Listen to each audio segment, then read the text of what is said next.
What's up, everybody? What is up? What is going down? So, starting off by saying most people, you know, think when they think entrepreneurship, think that entrepreneurship is about motivation, feeling inspired and shit, or feeling ready, or even feeling like confident. But the truth is, motivation is too damn unreliable, right?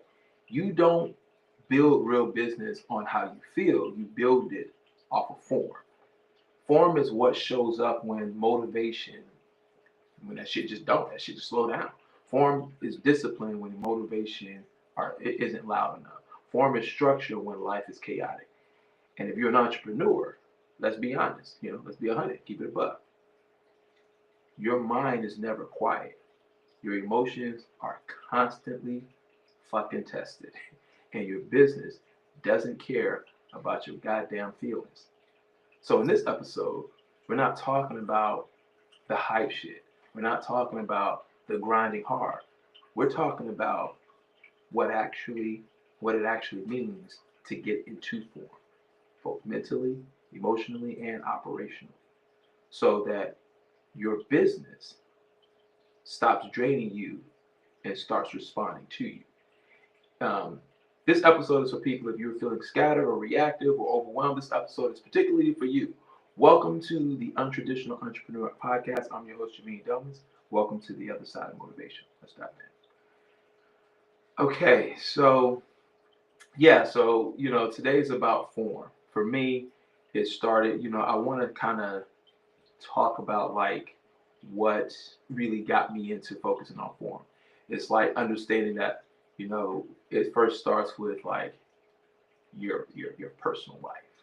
Um, your personal life is like big when it comes to like talking about form. And what form basically is entrepreneurs are able to get to a point where when they're backed into a wall, or they're backed into a corner, they transform.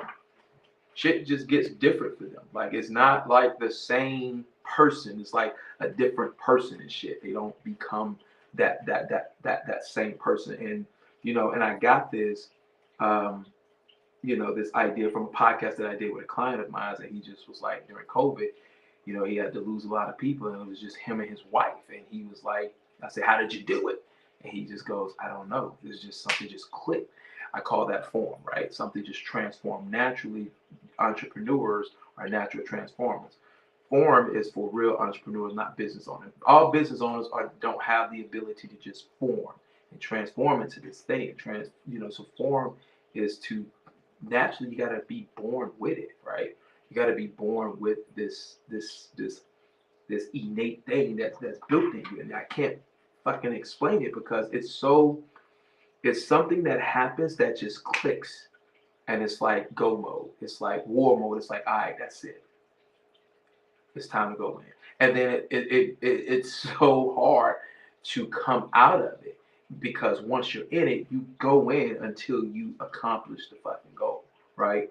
Um, but what I learned is I'm not a big sports person. I don't watch football, I don't watch basketball like that. But one person I look up to like heavily, even before his death, was Kobe Bryant. Right, Kobe Bryant is like one of my biggest inspirations. Just his mentality was like everything. Like I would like to say I have similar mentality, but he was a monster. But he was constantly in form. Right, he just transformed. Even when Mike told him during one of their games, he was wearing Mike's shoes, and Kobe lost the game, and Mike came up to him and said something along the lines of you can fit the you can wear the shoes, but you can't fit the position, or whatever the case is. Kobe didn't say nothing to his whole team for like weeks. He ain't said shit. He was like, "Fuck that!" Everybody like, "What's going on with Kobe? What's going on with Kobe?" And then they was like, "Oh, Mike told him, you can wear the shoes, but you can't fill them." And Kobe just formed. It was like gone.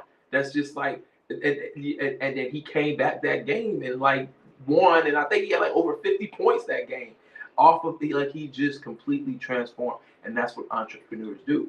And see, the thing is, what I noticed as well was Kobe, you know, he had the right support system. I think that in form, especially with entrepreneurship, like it's extremely, it's a lot, right? So like most people don't know that entrepreneurship, takes up about 60 to 80% of your brain capacity when you're an entrepreneur. 60 to 80%. So the other 20% is going to other shit. So when you have other things going on in your head on top of that big ass 80% number, and you're adding that on top of it, this is why a lot of entrepreneurs fail, because they can't manage what's going on with their business and what's going on personally. And I think that's why it was very important to have the right people in your life, because like having people in your life that pushes you, that takes you to the next level, is the only way you're going to get there. Kobe Bryant had it at a very young age. I'm going to play this video for you guys to check out and see what Kobe had to say.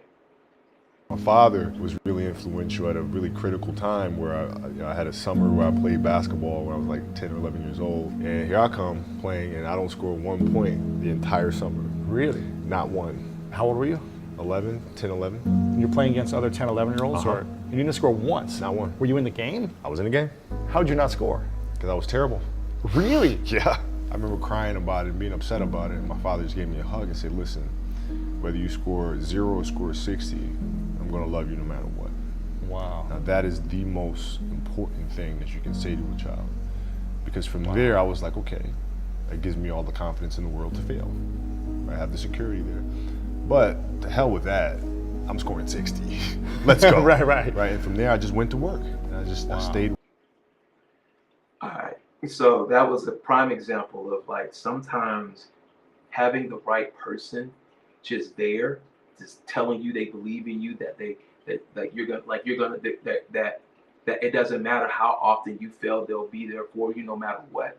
That's all he needed. It was that, like, and that stuck with him for life, right? So he took that and he all he needed was that one person. And that's the greatest thing about the chosen people. And I believe that entrepreneurs are chosen people. Like, you just need that one person, rather that's your wife or your husband or your brother. You really need that one person. And fortunately for me, I didn't have that in my life coming up. 14 years old, leaving my parents' house, I just didn't have that. So the moment I got it was the one time I really took myself to a different level.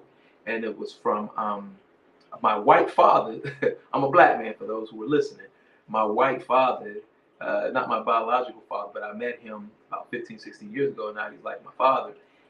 I was going for my acting career and I just was down in the dump with the shit. I mean, I just was not getting any fucking luck, nothing. And I was like, shit. I mean, what's going on? And I met Donnie, and like my entire life changed. I'll never forget. He was just like, I believe that you could do this.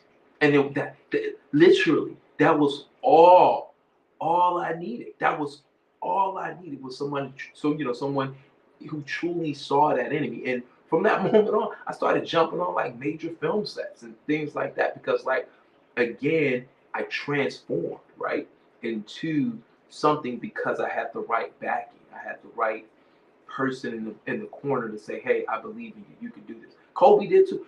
Most great people who are great have the ability to form, but they have the right people in their corner, So understanding that it first starts personally. You already got to battle so much shit with the world.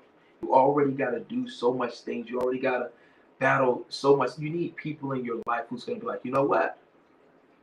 This is not worth that. Let's get this man focused. Let's get her focused. Let's get him focused. Because at the end of the day, 80% of that mental capacity is going toward the business. As entrepreneurs, it's a tough life. That's why when you find a spouse, it's so important to find a spouse that's very understanding of the amount of time that it's going to take. Not only that, but be supportive in that situation. So when we talk about form, it starts there, because the people that are around you and shit, those motherfuckers can transform you. They can, like, when you're down, especially when things are not looking good, they supposed to be there, right? To tell you, hey, you got this. Because naturally, when we're forced into a corner, we figure shit out. And I'm gonna be a buck with y'all, because I keep it 100 with y'all. I lost team members. I had to let go of people, and I'm talking about I had to let go of hard hitting people But you know, it had to happen because for me, like I can't form if I'm restricted. And like I had a team member that just held the entire weight of the team, the entire weight, and a lot of things rested on this team member's shoulder, and that team member knew it. So there was a lot of arrogance that came with that. But truthfully, I was just afraid to let go of that team member because I didn't know nobody who could do the job, who would do it just as good, who would do it, who would be there to do that. So there was a lot of personal things happening, and I just became this ruthless boss. Because at the end of the day, I know that you know I know what's happening here, and then one day it just hit me, just like I had to form. It's like you know what? If I lose this person, while this person's good at what they do, this person's just not it for my company. You know what I mean? And while it might hurt losing this person, I know that regardless of the way, I'll figure something out. I'll figure some shit out because that's who I am. That's who I am as an individual. Because I'm like, when you're looking for team members, you're looking for people who are trying to be number one, who are trying to be the best, not just looking for a job. And as oftentimes, you know, people chose my company second, third, fourth, or fifth. You know what I mean? And so it's like what you really need is people who are going to always treat your company number one. And that's what Kobe talked about in that interview. He talked earlier about finding the right people to be on your team because you know everybody on the team should be aiming to be number one. Like this is our priority. This is our focus. This is what we should be trying to grow. This is what it's about. When you have people on your team who are scattered all over the place and their minds are other places, it affects your company. So eventually you're not going to be able to progress anyways, right? And so I feel like that's where I feel like then I was like, all right, I got to let it go. It's form, right? Me and Kobe, we share similarities in that realm because he talks about, and I'll play this video here. He talks about his team and how he don't do well with lazy people. Like I had some hard hitting people, but I had some lazy motherfuckers. They were good when they were good, but absolutely lazy. It was like this constant chase. Like, hey, is this getting done? Is this getting done? Is this? And it's like that's not what team should be about. You should never have to chase team members or contractors or employees or nothing. You should never ever have to chase people to do a job that you have assigned them to do. If you do, that's where you have the problem. And I'm not gonna hold you. I was afraid of losing the person. That's why I just took the shit. I was like, fuck. Like I can't lose this person. Because I have nothing else. Like this is the hardest hitting person on the team. It's like, and it sucks because like, you know that this is not good for the culture, but you know that you need this person. What do? Eventually, you get into form. You say, you know what?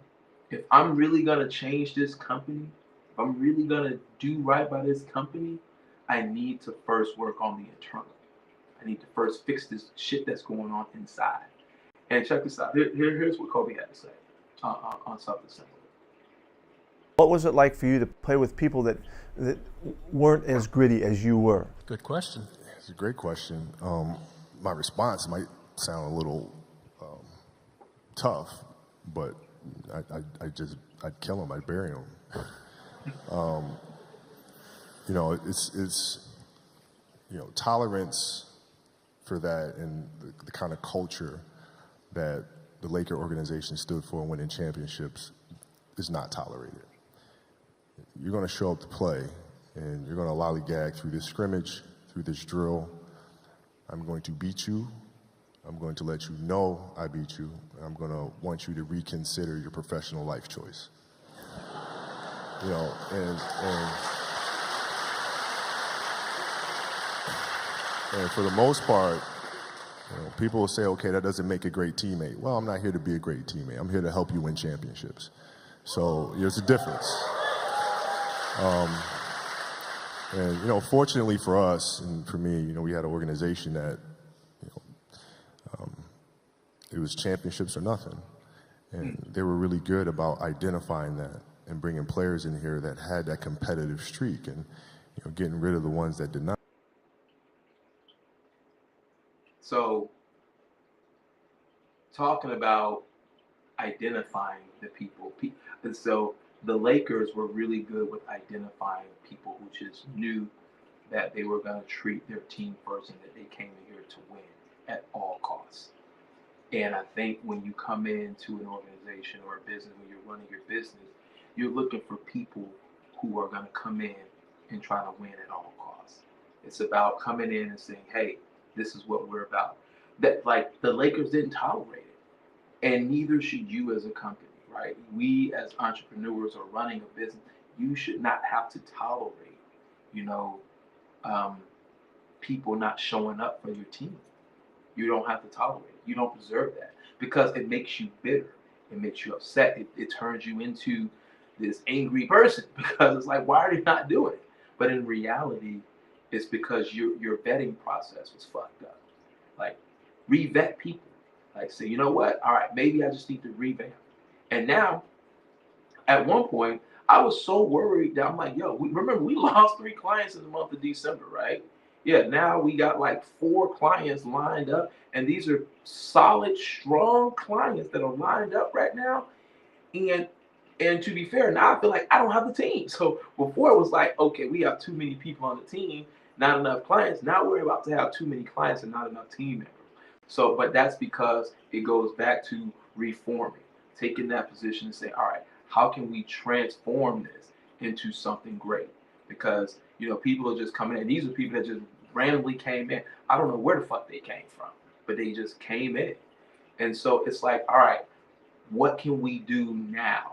Like, we are in a position to say, let's transform. Let's get the right people in the right rooms so that you have people on your team. Because if I remember, it started at home, right? Take care of your personal life, because if your personal life is affected, your business life will be affected. And if you don't have the right people in your personal life, find the right people who's going to motivate you, who's going to push you, who's going to tell you they're there, they support you. This is what, like, I'm proud of you. This is what you need.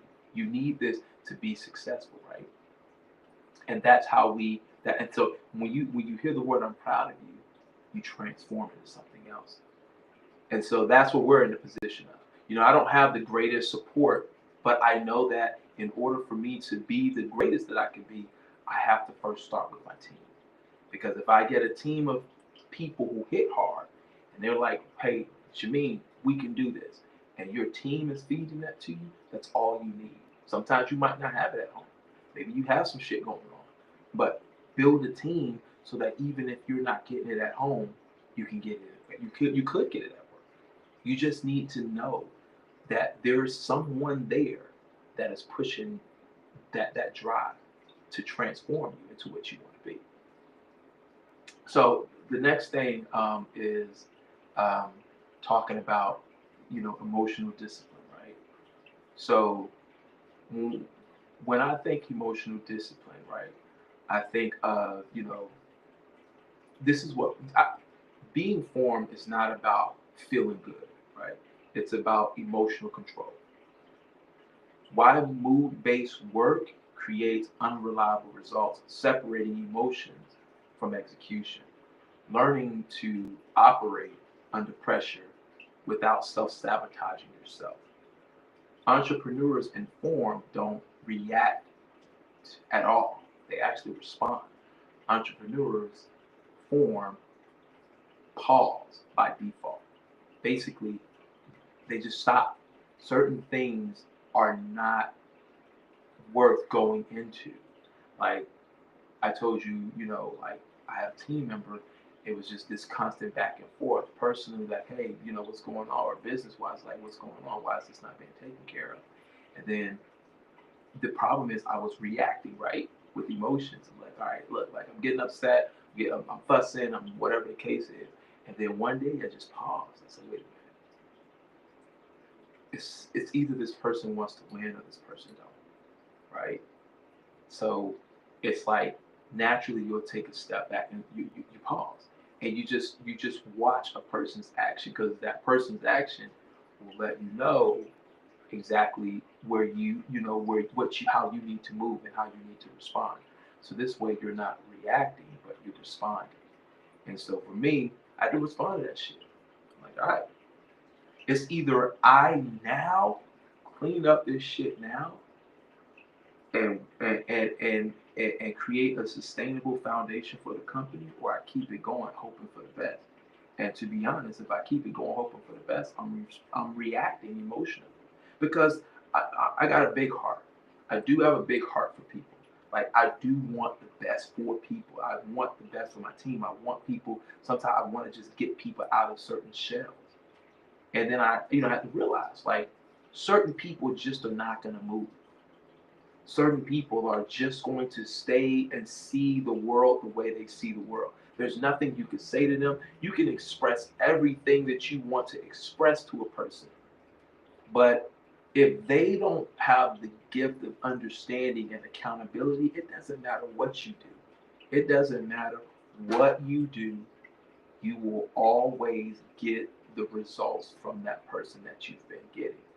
And instead of reacting to it, now it's time to respond to it because eventually you have to stop. You have to stop and form and say, all right, this is not working. There is not like certain people just will never change.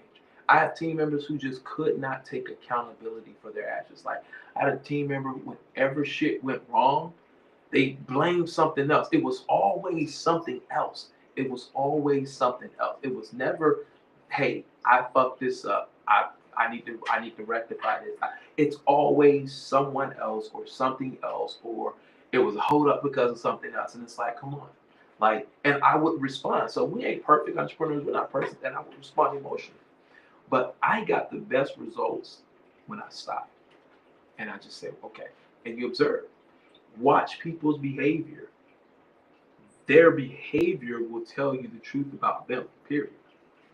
Fuck all the words. I don't care what nobody say no more. Let them show you. Let them show you. Because if they show you, that's what you need to see. What they're showing you is what you need to see, and this is how you respond. You respond by watching and observing, and then you take action off of that response. That's the key to it. Like, don't react emotionally. Respond to people and your team members, or even whoever you got going on personally in your life. That's going to be key, right? The next thing is covering systems, right? I'm gonna be 100, right? So systems are are a good starting point for like how businesses move, right? You need to have a system, and like people who form, that's just what they do naturally. Systems aren't just business tools; they're emotional safeguards for us. So when we break this down, we say how structure prevents burnout, right? Why routines create safety during personal chaos, and building systems that keep the business moving even when you got shit going on in your life. Form isn't perfection, it's actually protection. It's designed to protect you, not to come like nobody's perfect. People are gonna fuck up, people are gonna make mistakes. It's cool. Nobody is perfect. What you're not looking for perfection.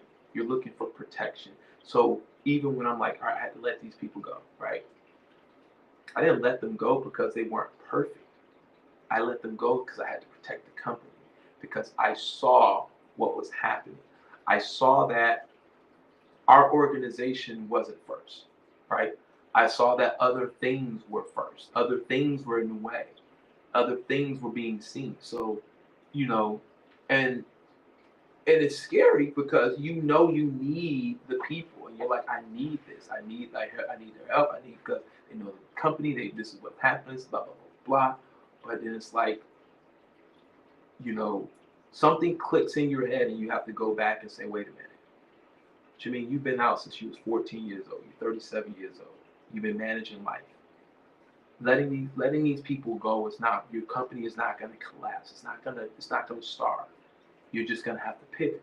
And as an entrepreneur, that's what the fuck we gotta do. We gotta pivot. That's what we're designed to do. And even though it's gonna be tough, get the right people in the right rooms and say, all right, this is what we're gonna do. And create the marching orders, create that system. Because when I really thought about it, And I was like, I was afraid to lose people because I needed them. What it really was I didn't have systems, right? I didn't have a system that said, hey, if we lose this person, we still have a system in place. So form beats motivation every time. Like people don't like I don't believe in the motivation shit. That shit dies. That shit dies. Form happens when shit's getting real, when shit is tough, when shit is happening in the trenches. That's when form happens. It's when you're put in a position that you don't want to be in. And me being put in a position of letting people go was like, all right. Me being put in a position of letting clients go was like, all right. Like I get it. I know I gotta do this. I have to put myself in these positions because form is uncomfortable. But that's when you get the greatest shit. That's when the greatest part of you come out is when you form because it forces you to figure this shit out like naturally. Um, so when we are looking at, I wonder if you can make sure you guys can hear me here. When we are looking at testing the mic, testing. All right, listen. When we take an ownership of our choices, not our excuses, right? Excuses is for the weak. Excuses is not for it's not for entrepreneurs. If you know somebody making excuses and you got an entrepreneur that's making excuses, that shit ain't gonna work out. Right? So the way I'm looking at this is how can we as entrepreneurs not make excuses for whatever like I don't make excuses for shit, right? I don't make excuses for anything. Nothing. Because there's nothing on this planet that will stop me from doing what I got to do because naturally we're fighters, right? We're natural builders, right? This is what we do. So when we think about systems and you have someone on your team and you're like, hey, I'm really afraid of losing this person. Hey, I don't know what's going to happen to my company if I lose this person. You are in a position of now the capability of form. And form is a beautiful thing. Form is a great thing. It's one of the greatest things that happen. Don't be afraid to put yourself in transformation mode. That's what form is all about. It's just about transformation mode. Don't be afraid of that shit. Because I was, and then I stopped. And I'm like, I got this. We can figure this out. It doesn't matter. Let's get the right people. I just fired my automations person. We got 4 or 5 interviews lined up. And we still doing shit on our own. We still got to do it. I'm in the trenches now of the business until we find the right people to do it. I'm in the trenches. I'm doing the work on top of other people on my team. And then there's maybe 1 or 2 more people I'm going to let go because it's like Kobe said, like if you want to be a championship company, and that's the way I'm looking at it. We want to be a championship company. We want to be one of the greatest digital marketing podcast agencies on the planet. We want to be that. And we can't be that if we don't have the right hitters. The Lakers only search for great players. They didn't search for mediocre players who were sometime who were picking and choosing what made sense to them. The Lakers said no. That's not what our company culture is about. They only wanted individuals who had championship mindset for the Lakers. And that's why Kobe's one of the most respected basketball players of all time because he never folded. He stayed with the Lakers his entire career from when he was 17 up until he retired. He stayed. Even when shit was ugly, he stayed. And he said things was not always perfect. He said there was time it was really bad for the Lakers. It was really bad for him and the Lakers. There was just shit that was just going on. But he was like, but I ain't going nowhere. Like this is where I'm at. This is my team. This is where I'm gonna be at. And it's like, that's the kind of people you want on your team. You want people on your team like a Kobe Bryant who looked at the Lakers and say, nah, this is where I'm at. We're going to figure this out and we're going to get to it. And he's going to give 110%. Kobe had other shit he had going on in his life. He had legal shit going on. Kobe had family shit going on. He had ballerina practices to take his daughter to. He had other shit going on, but he still made time for the Lake. He spent more time in the Lakers, I believe, than he did with his family. That's just true because he knew what he was going for. And so when I look for people on my team, I'm looking for people who are here for the company, not here to just be here. You need people who are going to be there because again, transformation hits when you have the right people in your corner because they're going to say the right things to inspire you. And they're going to take you into places that like when you're going through shit in life, you'll have the right people who are in your corner. That's like, we got you. That's what you want because those people are the people who have a lot of power to transform you into the person that you become. A lot of greats had transformation individuals in their life who helped transform them. Some people can't transform, and that's okay. That's all right for the people who can't transform. You're not made to transform. You are the key to transformation. That's the difference, right? So think about that shit. Like everybody ain't made to transform because transforming is hard. It's a lot of work. It's a lot of swallowing shit. But the key to transformation requires the same amount of effort. It requires a lot of swallowing shit. When things ain't going good, when you ain't feeling good about the person you're around, it's like, fuck it. I'm a key to this person's transformation. And in order for this situation to get better, I have to ignite that. Because once you stick the key into the transformation, you get a different person. And that person becomes something that benefits you and everyone around them. And I think that when you have the right key in your life, even if you're not a transformer, be the key because the key is what gets the transformation going. And Kobe's father was his key. And after Kobe's father, it was his wife, right? It was his wife or whatever the case is. So be that, right? And look for those things, not just for the business, but also personally, right? I want to end with, talking about the old and identifying the new, right? So when shit happens in your life, we talked about 80% of the brain is taken up for entrepreneurs by business. The other 20% is taken up by other shit. So if you got somebody who's in your life and they're creating this friction or causing other shit, or you got a team that's causing other shit, that 80% now goes down to probably about 40% or 50%. So now you have to put 50% of your brain, 50% of your brain on the business and the other 50% on shit that you got going on that shouldn't be there. What that tells you is you don't have a key, right? You have a lock. You trying to figure out how to unlock this motherfucking lock, and you ain't got a key to that lock. Let it go. Ain't shit in there. Leave it alone. Ain't nothing there for you. Let that shit go. What you should be focusing on is finding people who are keys, right?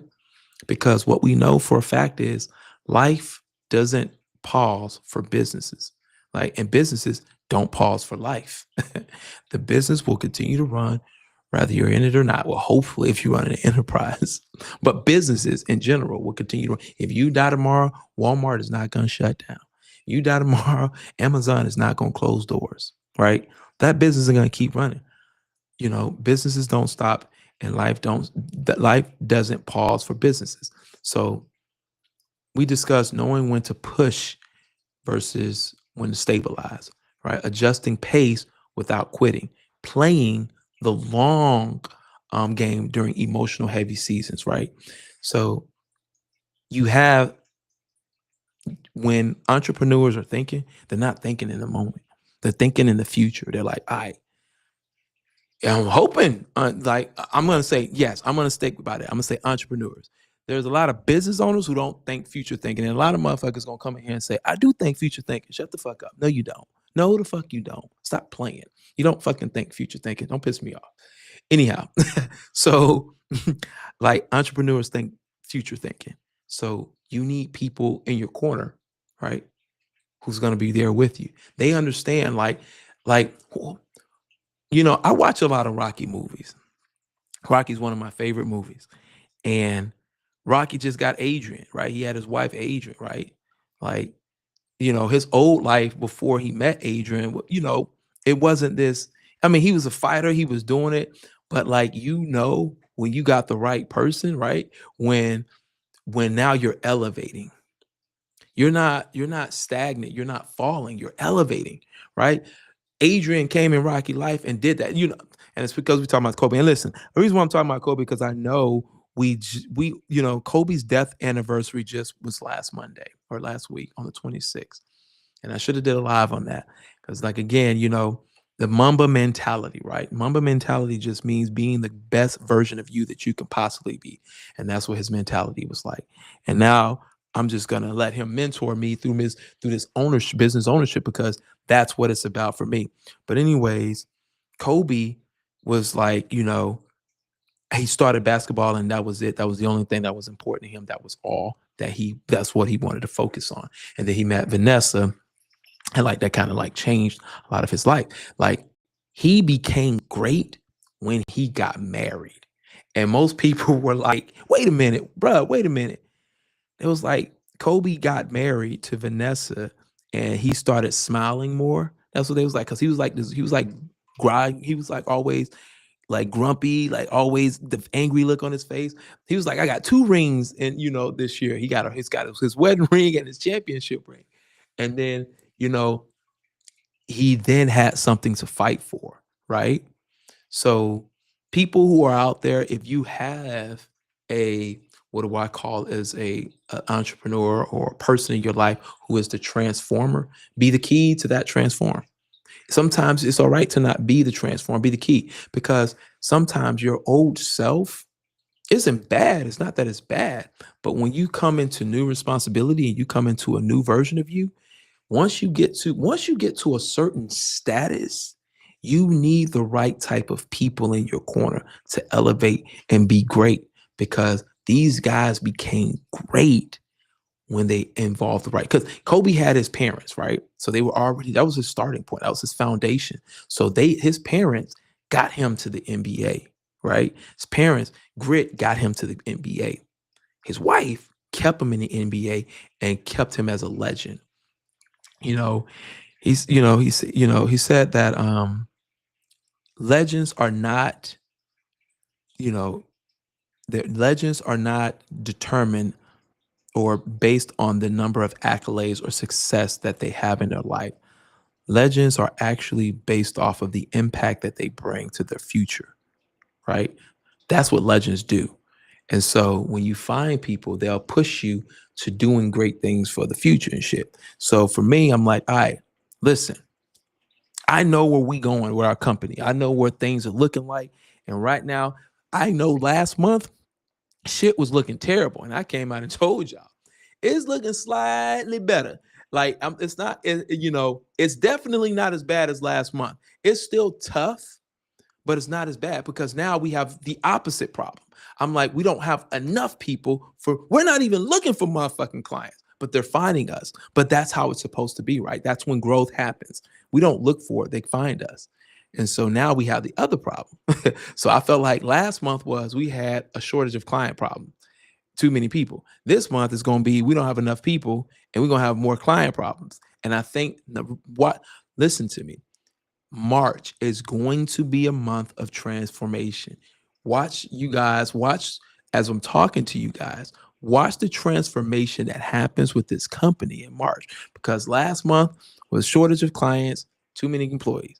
This month, too many contractors, more clients. Next month is where the balance is going to hit, right? It's about finding the right people. I done fired and hired people within the last month. I don't give a fuck. I don't care. If it don't make sense, it don't make sense. You have to be a championship player on this team, because why? The Lakers did not take that shit. Kobe did not take that shit. And you as an entrepreneur should not take that shit. You don't deserve it. If you don't have people who are going to come on your team and treat it like a championship team, you don't need them. You don't, because you're only doing yourself a disservice. Remember, don't react emotionally, respond. And sometimes letting go is the response. Letting go even when it's going to hurt, because you know for a fact that this is not going to carry the company. This is not going to carry you as a person. You need people who are around you who are going to carry the baton. There's a guy I love to death on my team, and I know I'm probably going to have to let his ass go, but I'm all right with that. I know that when it comes to entrepreneurship, we have to make the hard decisions. And sometimes to transform into the greatest person you can be as an entrepreneur, you got to make that decision. You got to respond and not react to the things that are happening in your company. All right. All right. Listen, that's all I got for you guys today, right? So form over feelings, right? Entrepreneurship doesn't get easier. You just get more structured with your company when you're transformed. You don't win because you feel motivated. You win because you stay disciplined when you don't really fucking want to. Being informed means you respond instead of reacting to shit. You decide instead of spiraling into shit. You build systems of carrying everything in your head, and the more discipline you have, the more the shit develops. The quieter the noise, the clearer the decisions become. Sometimes it just says, you know what? Sit back, watch, and just that your response is just pause, just watch. Watch what people do in your company. Watch how they behave, watch how they show up. That's your response. And that's how you know what you need to do for your company. And the stronger you show up for your business and yourself, the greater the transformation. Right? So if today didn't feel great, it's okay, because transformation doesn't feel good. Forming doesn't feel good. Forming doesn't require good feeling. You're supposed to feel bad. You're supposed to feel like shit. It requires commitment. Stay in it. Tighten your fucking structure. Protect your mental capacity, because 80% of it goes to the business, right? If conversations like this matter to you, conversations about forming and transforming and standing up and being powerful, you're doing something without having to sell your soul. Support our podcast by joining our Patreon. To our listeners, you guys haven't subscribed, go ahead and subscribe, because we got a lot of listeners, more listeners than viewers. That's how we keep these conversations growing, powerful, and transformative. The link is in the description below. Please click on the link and subscribe. And remember, your business will never be more disciplined than you are. You are the discipline. This is the Untraditional Entrepreneur. I'm your host, Jermaine Domas, and welcome to the other side of motivation. We'll see you guys on the next episode. Talk soon.